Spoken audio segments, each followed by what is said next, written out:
es el que ya lo mencionaste, y veamos el tercer gráfico, que es el de las desapariciones. La semana pasada fue el día de los desaparecidos y saltaron las personas a reclamar los suyos, a exigir justicia. Miren las tasas, 2011 cómo va trepando, 2013, 2015, 2017 y empieza a caer en el 2019. Siendo cifras de locura las de este momento, miren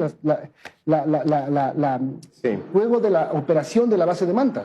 Sí, es otra anomalía estadística.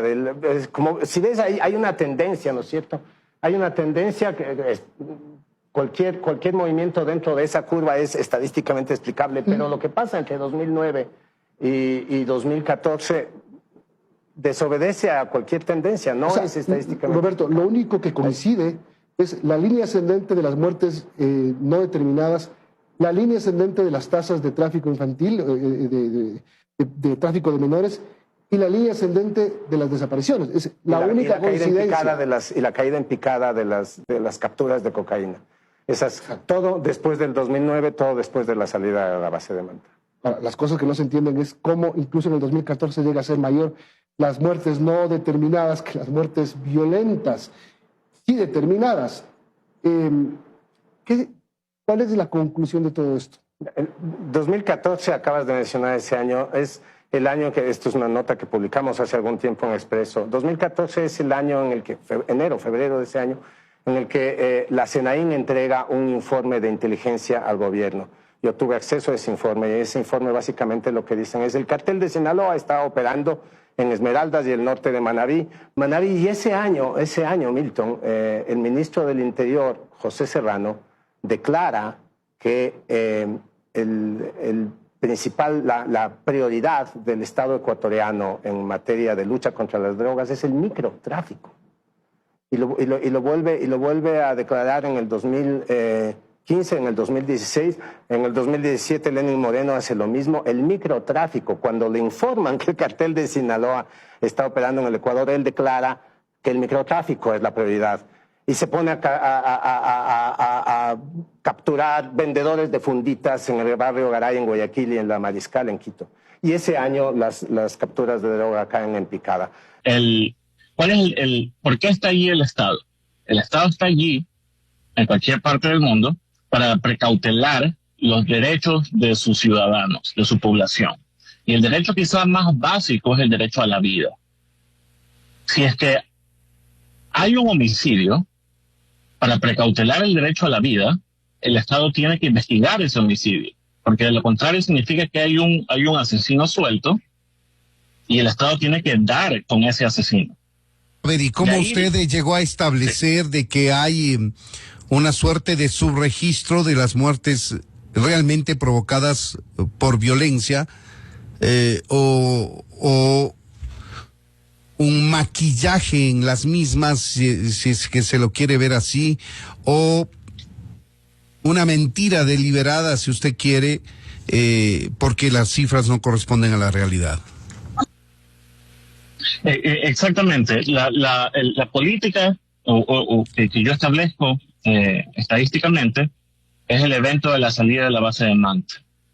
Todo mi análisis estadístico, digamos, en sí, se gira en torno a la salida de la base de Manta. El mecanismo es bastante sencillo. Es como que te quiten, es un shock externo, digamos.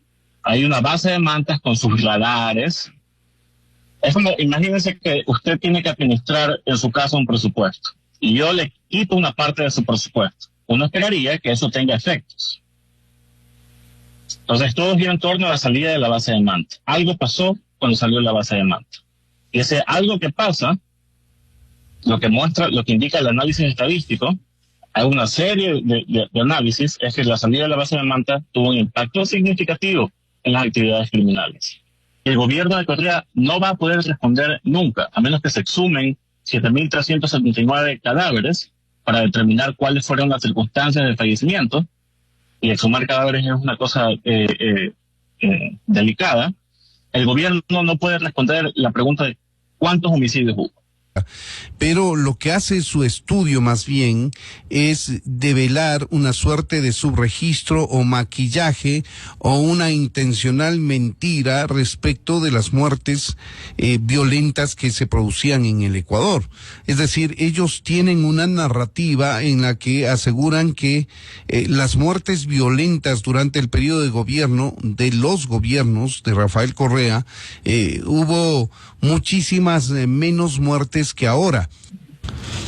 Sí, sí, pero esta narrativa hay inconsistencias en la cifra de homicidios durante el periodo de al menos 2010 hasta el 2018. Correa se jactaba, Correa es pecha en economía, se jactaba de saber todo lo que pasaba en el país. Teníamos asemplados, teníamos una serie de organismos planificadores. Ellos no sabían que había más muertes de intención no determinada que homicidios. Para mí es muy difícil de creer.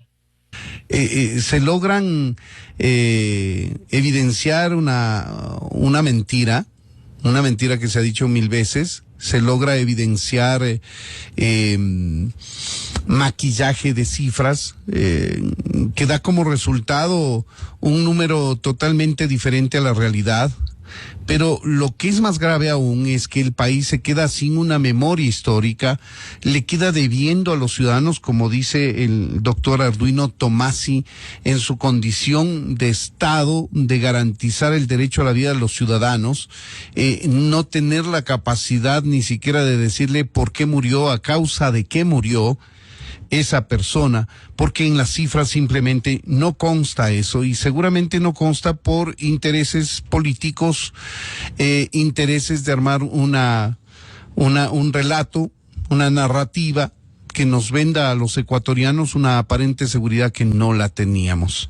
¿Por qué habría de maquillarlos? Bueno, quizás porque viene del narcotráfico. Entonces vamos a llegar aquí a una alianza con los cárteles del narcotráfico. Voy a intentar guardarme mis espaldas, maquillando las cifras de homicidios, y esa es la naturaleza cualitativa de este ejercicio cuantitativo. Pues bien, ahí tienen ustedes, amigos, este es el análisis que hace el doctor en economía Arduino Tomasi, motivado por las cifras que exhibe el gobierno de la Revolución Ciudadana frente a muertes violentas.